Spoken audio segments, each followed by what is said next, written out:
चंद्रपूर जिल्ह्यातील ताडोबा अंधारी व्याघ्र प्रकल्पाच्या मोहर्ली मुख्य मार्गावर वाहनातून उतरून जवळून वाघाचा पाठलाग करणाऱ्या पर्यटकांविरोधात वन विभाग ॲक्शन मोडवर आलाय। हा धक्कादायक व्हिडिओ समाज माध्यमांवर व्हायरल झाल्यानंतर वन विभागाने कठोर पावले उचलली आहेत। घटनेतील या सर्व पर्यटकांची वाहने देखील जप्त केली जाणार आहेत। आरोपींची ओळख पटवून त्यांच्यावर न्यायालयीन कारवाई केली जाणार आहे। पर्यटकांनी वाघ व वन्यजीवांना इजा पोहोचेल व नियमभंग होईल अशी कृत्य टाळण्याचे आवाहन वन विभागाने केले आहे।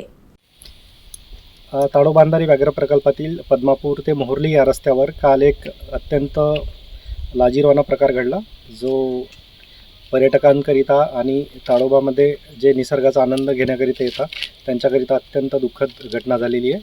काही लोक वाघाच्या भ्रमणमार्गामध्ये अडथळा तयार करून काही लोक व्हिडिओ काढण्याकरिता वाघाच्या मागे मागे जात आहेत। या सर्वांवर आपण कठोर कारवाई करण्यात येणार असून त्यांच्यावर वनगुन्हा दाखल करण्यात आलेला आहे। काही आरोपींची ओळखसुद्धा पडलेली आहे। चंद्रपुरातील सिस्टरनगर असो की पठाणपुरा या भागातील 2 आरोपींची ओळख झाली आहे। त्यांचं आपण चौकशी करून त्यांच्यावर न्यायालयीन कारवाई करणार आहोत।